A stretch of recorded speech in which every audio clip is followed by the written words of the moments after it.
Hello, beautiful listener. Are you ready for the ultimate Halloween horror, one that is ideal for mystery fans? Because this eerie and unforgettable story is about to lead us on a dark and surreal quest. Accompanied with atmospheric heavy rain to help set the mood and guide you into deep sleep. So get yourself cozy and get ready for The Silver Key by H.P. Lovecraft. When Randolph Carter was 30, he lost the key to the Gate of Dreams. Prior to that time, he had made up for the prosiness of life by nightly excursions to strange and ancient cities beyond space, and lovely, unbelievable garden lands across ethereal seas. But as middle age hardened upon him, he felt these liberties slipping away little by little, until at last he was cut off altogether. No more could his galleys sail up the river Ukranos past the gilded spires of Thran, or his elephant caravans tramp through perfumed jungles in Cled, where forgotten palaces with veined ivory columns sleep lovely and unbroken under the moon. He had read too much of things as they are and talked with too many people. Well-meaning philosophers had taught him to look into the logical relations of things and analyse the processes which shaped his thoughts and fancies. Wonder had gone away, and he had forgotten that all life is only a set of pictures in the brain, among which there is no difference betwixt those born of real things and those born of inward dreamings, and no cause to value the one above the other. Custom had dinned into his ears a superstitious reverence for that which tangibly and physically exists, and had made him secretly ashamed to dwell in visions. Wise men told him his simple fancies were inane and childish, and he believed it because he could see that they might easily be so. What he failed to recall was that the deeds of reality are just as inane and childish, and even more absurd because their actors persist in fancying them full of meaning and purpose, as the blind purpose grinds aimlessly on from nothing to something back to nothing again, neither heeding nor knowing the wishes or existence of the minds that flicker for a second now and then in the darkness. They had chained him down to things that are, and had then explained the workings of those things till mystery had gone out of the world. When he complained and longed to escape into twilight realms where magic moulded all the little vivid fragments and prized associations of his mind into vistas of breathless expectancy and unquenchable delight, they turned him instead toward the newfound prodigies of science, bidding him find wonder in the atom's vortex and mystery in the sky's dimensions. And when he had failed to find these boons in things whose laws are known and measurable, they told him he lacked imagination and was immature because he preferred dream illusions to the illusions of our physical creation. So Carter had tried to do as others did, and pretended that the common events and emotions of earthly minds were more important than the fantasies of rare and delicate souls. He did not dissent when they told him that the animal pain of a stuck pig or dyspeptic ploughman in real life is a greater thing than the peerless beauty of Narath, with its 100 carven gates and domes of chalcedony, which he dimly remembered from his dreams, and under their guidance he cultivated a painstaking sense of pity and tragedy. Once in a while, though, he could not help seeing how shallow, fickle and meaningless all human aspirations are, and how emptily our real impulses contrast with those pompous ideals we profess to hold. Then he would have recourse to the polite laughter they had taught him to use against the extravagance and artificiality of dreams, for he saw that the daily life of our world is every inch as extravagant and artificial, and far less worthy of respect because of its poverty and beauty, and its silly reluctance to admit its own lack of reason and purpose. In this way he became a kind of humorist, for he did not see that even humour is empty in a mindless universe, devoid of any true standard of consistency or inconsistency. In the first days of his bondage, he had turned to the gentle churchly faith endeared to him by the naive trust of his fathers, for thence stretched mystic avenues which seemed to promise escape from life. Only on closer view did he mark the starved fancy and beauty, the stale and prosy tritonus, and the owlish gravity and grotesque claims of solid truth which reigned boresomely and overwhelmingly among most of its professors, or feel to the full the awkwardness with which it sought to keep alive as literal fact the outgrown fears and guesses of a primal race confronting the unknown.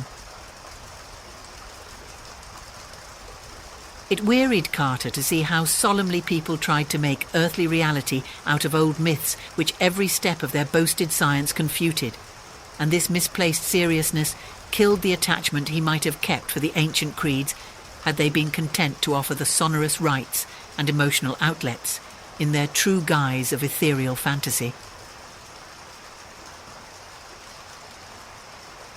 But when he came to study those who had thrown off the old myths, he found them even more ugly than those who had not. They did not know that beauty lies in harmony, and that loveliness of life has no standard amidst an aimless cosmos, save only its harmony with the dreams and the feelings which have gone before and blindly moulded our little spheres out of the rest of chaos. They did not see that good and evil and beauty and ugliness are only ornamental fruits of perspective, whose sole value lies in their linkage to what chance made our fathers think and feel, and whose fine details are different for every race and culture. Instead, they either denied these things altogether or transferred them to the crude, vague instincts which they shared with the beasts and peasants, so that their lives were dragged malodorously out in pain, ugliness and disproportion, yet filled with a ludicrous pride at having escaped from something no more unsound than that which still held them. They had traded the false gods of fear and blind piety for those of license and anarchy. Carter did not taste deeply of these modern freedoms, for their cheapness and squalor sickened a spirit-loving beauty alone, while his reason rebelled at the flimsy logic with which their champions tried to gild brute impulse with a sacredness stripped from the idols they had discarded. He saw that most of them, in common with their cast-off priestcraft, could not escape from the delusion that life has a meaning apart from that which men dream into it, and could not lay aside the crude notion of ethics and obligations beyond those of beauty, even when all nature shrieked of its unconsciousness and impersonal unmorality in the light of their scientific discoveries. Warped and bigoted with preconceived illusions of justice, freedom and consistency, they cast off the old law and the old ways with the old beliefs, nor ever stopped to think that that law and those ways were the sole makers of their present thoughts and judgments, and the sole guides and standards in a meaningless universe without fixed aims or stable points of reference. Having lost these artificial settings, their lives grew void of direction and dramatic interest, till at length they strove to drown their ennui in bustle and pretended usefulness, noise and excitement, barbaric display and animal sensation. When these things palled, disappointed, or grew nauseous through revulsion, they cultivated irony and bitterness, and found fault with the social order. Never could they realize that their brute foundations were as shifting and contradictory as the gods of their elders, and that the satisfaction of one moment is the bane of the next.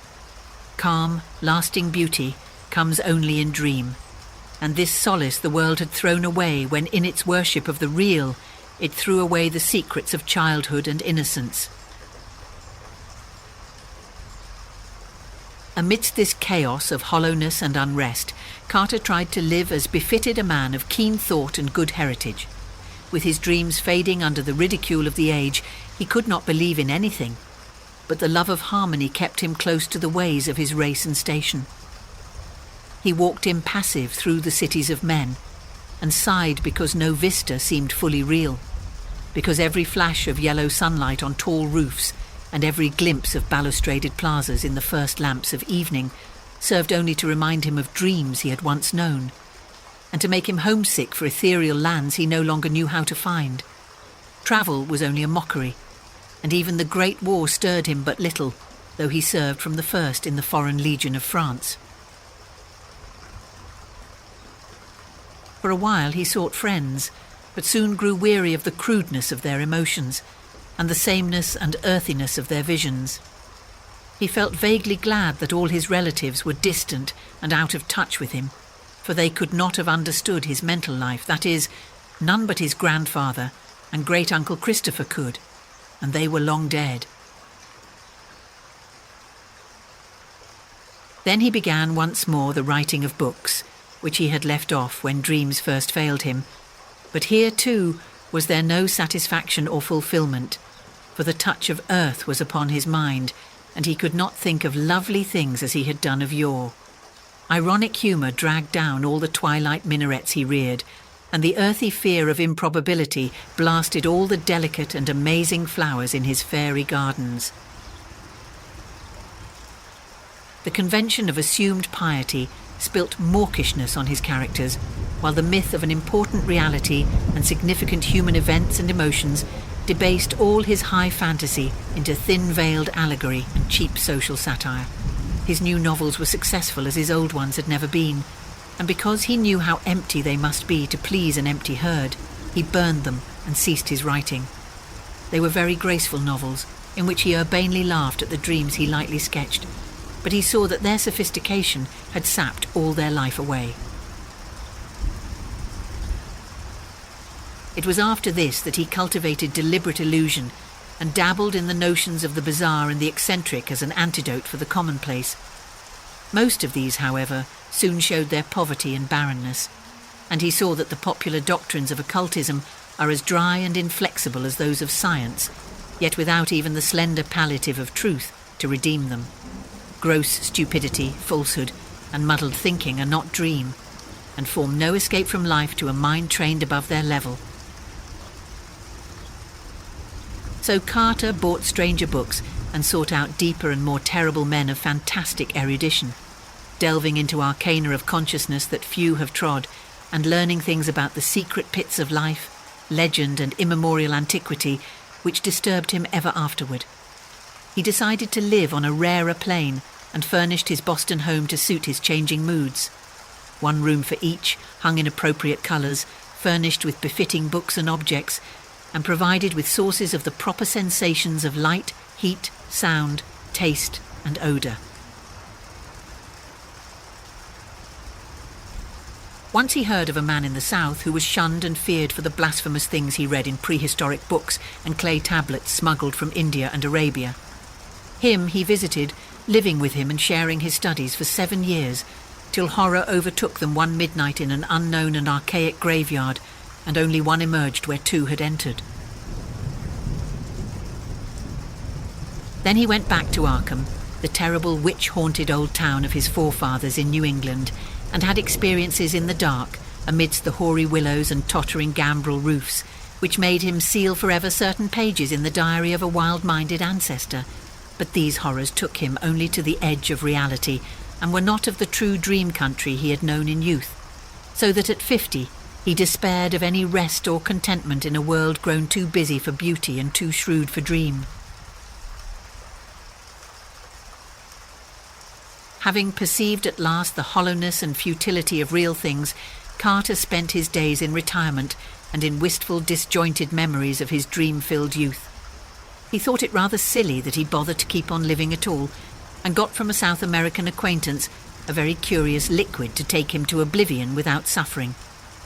Inertia and force of habit, however, caused him to defer action, and he lingered indecisively among thoughts of old times, taking down the strange hangings from his walls and refitting the house as it was in his early boyhood, purple panes, Victorian furniture and all.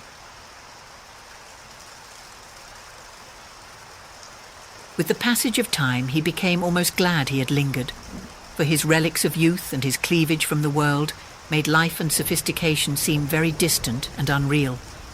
So much so that a touch of magic and expectancy stole back into his nightly slumbers.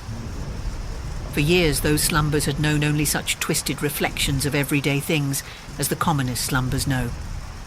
But now there returned a flicker of something stranger and wilder, something of vaguely awesome imminence, which took the form of tensely clear pictures from his childhood days, and made him think of little inconsequential things he had long forgotten. He would often awake calling for his mother and grandfather, both in their graves a quarter of a century. Then one night his grandfather reminded him of the key. The grey old scholar, as vivid as in life, spoke long and earnestly of their ancient line and of the strange visions of the delicate and sensitive men who composed it. He spoke of the flame-eyed crusader who learnt wild secrets of the Saracens that held him captive, and of the first Sir Randolph Carter who studied magic when Elizabeth was queen. He spoke too of that Edmund Carter who had just escaped hanging in the Salem witchcraft, and who had placed in an antique box a great silver key handed down from his ancestors. Before Carter awaked, the gentle visitant had told him where to find that box, that carved oak box of archaic wonder whose grotesque lid no hand had raised for 2 centuries. In the dust and shadows of the great attic he found it, remote and forgotten at the back of a drawer in a tall chest. It was about 1 foot square, and its Gothic carvings were so fearful that he did not marvel no person since Edmund Carter had dared open it. It gave forth no noise when shaken, but was mystic with the scent of unremembered spices. That it held a key was indeed only a dim legend, and Randolph Carter's father had never known such a box existed. It was bound in rusty iron, and no means was provided for working the formidable lock. Carter vaguely understood that he would find within it some key to the lost gate of dreams, but of where and how to use it, his grandfather had told him nothing. An old servant forced the carven lid, shaking as he did so at the hideous faces leering from the blackened wood and at some unplaced familiarity. Inside, wrapped in a discoloured parchment, was a huge key of tarnished silver, covered with cryptical arabesques. But of any legible explanation, there was none. The parchment was voluminous and held only the strange hieroglyphs of an unknown tongue written with an antique reed. Carter recognised the characters as those he had seen on a certain papyrus scroll belonging to that terrible scholar of the South, who had vanished one midnight in a nameless cemetery. The man had always shivered when he read this scroll, and Carter shivered now. But he cleaned the key and kept it by him nightly in its aromatic box of ancient oak. His dreams were meanwhile increasing in vividness, and though showing him none of the strange cities and incredible gardens of the old days, were assuming a definite cast whose purpose could not be mistaken. They were calling him back along the years, and with the mingled wills of all his fathers, were pulling him toward some hidden and ancestral source. Then he knew he must go into the past and merge himself with old things, and day after day he thought of the hills to the north, where haunted Arkham and the rushing Miskatonic and the lonely rustic homestead of his people lay. In the brooding fire of autumn, Carter took the old remembered way past graceful lines of rolling hill and stone-walled meadow, distant vale and hanging woodland, curving road and nestling farmstead, and the crystal windings of the Miskatonic, crossed here and there by rustic bridges of wood or stone. At one bend, he saw a group of giant elms among which an ancestor had oddly vanished 1.5 centuries before, and shuddered as the wind blew meaningly through them. Then there was the crumbling farmhouse of old Goody Fowler the witch, with its little evil windows and great roof, sloping nearly to the ground on the north side. He speeded up his car as he passed it, and did not slacken till he had mounted the hill where his mother and her fathers before her were born, and where the old white house still looked proudly across the road at the breathlessly lovely panorama of rocky slope and verdant valley, with the distant spires of Kingsport on the horizon, and hints of the archaic, dream-laden sea in the farthest background. Then came the steeper slope that held the old Carter place he had not seen in over 40 years. Afternoon was far gone when he reached the foot, and at the bend halfway up he paused to scan the outspread countryside, golden and glorified in the slanting floods of magic poured out by a western sun. All the strangeness and expectancy of his recent dreams seemed present in this hushed and unearthly landscape, and he thought of the unknown solitudes of other planets as his eyes traced out the velvet and deserted lawns shining undulant between their tumbled walls, the clumps of fairy forest setting off far lines of purple hills beyond hills, and the spectral wooded valley dipping down in shadow to dank hollows where trickling waters crooned and gurgled among swollen and distorted roots. Something made him feel that motors did not belong in the realm he was seeking, so he left his car at the edge of the forest and, putting the great key in his coat pocket, walked on up the hill. Woods now engulfed him utterly, though he knew the house was on a high knoll that cleared the trees except to the north. He wondered how it would look, for it had been left vacant and untended through his neglect since the death of his strange great-uncle Christopher 30 years before. In his boyhood he had revelled through long visits there, and had found weird marvels in the woods beyond the orchard. Shadows thickened around him, for the night was near. Once a gap in the trees opened up to the right, so that he saw off across leagues of twilight meadow and spied the old congregational steeple on Central Hill in Kingsport, pink with the last flush of day, the panes of the little round windows blazing with reflected fire. Then, when he was in deep shadow again, he recalled with a start that the glimpse must have come from childish memory alone, since the old white church had long been torn down to make room for the congregational hospital. He had read of it with interest, for the paper had told about some strange burrows or passages found in the rocky hill beneath. Through his puzzlement, a voice piped, and he started again at its familiarity after long years. Old Benijah Corey had been his Uncle Christopher's hired man, and was aged even in those far-off times of his boyhood visits. Now he must be well over 100, but that piping voice could come from no one else. He could distinguish no words, yet the tone was haunting and unmistakable. To think that old Benijah should still be alive. Mr. Randy, what be ye? Do you want to scare your Aunt Marthy plumb to death? Hain't she told you to keep nigh the place in the afternoon and get back afore dark? Randy. He's the beatin'est boy for running off in the woods I ever see. Half the time a setting mooning round that snake den in the upper timber lot. Hey, you, Randy.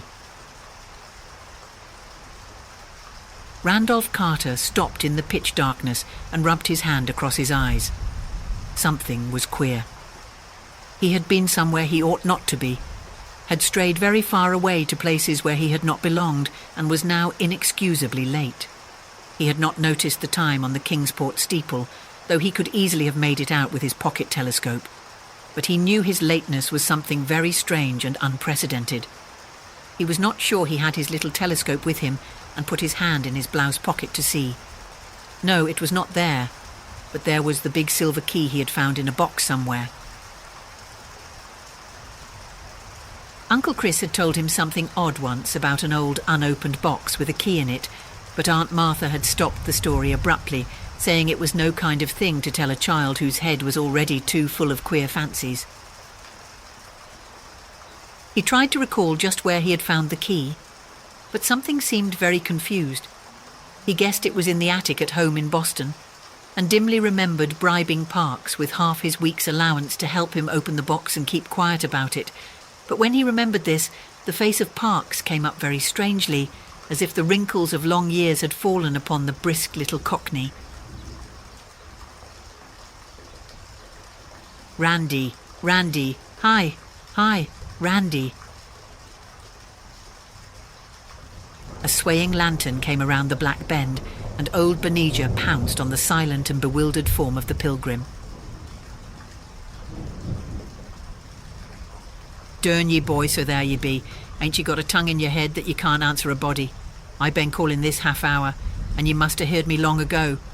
Don't ye know your Aunt Marthy's all a fidget over ye being off arter dark? Wait till I tell your Uncle Chris when he gets home. You'd ought to know these here woods ain't no fittin' place to be traipsin' this hour. They's things abroad what don't do nobody no good, as my grandsir knowed afore me. Come, Mr. Randy, or Hannah won't keep supper no longer." So Randolph Carter was marched up the road where wandering stars glimmered through high autumn boughs, and dogs barked as the yellow light of small paned windows shone out at the farther turn, and the Pleiades twinkled across the open knoll where a great gambrel roof stood black against the dim west. Aunt Martha was in the doorway and did not scold too hard when Benijah shoved the truant in. She knew Uncle Chris well enough to expect such things of the Carter blood. Randolph did not show his key, but ate his supper in silence and protested only when bedtime came. He sometimes dreamed better when awake, and he wanted to use that key.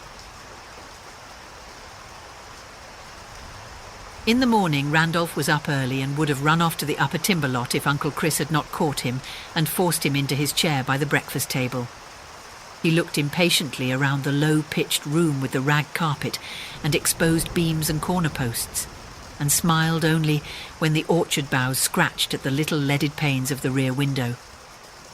The trees and the hills were close to him and formed the gates of that timeless realm which was his true country.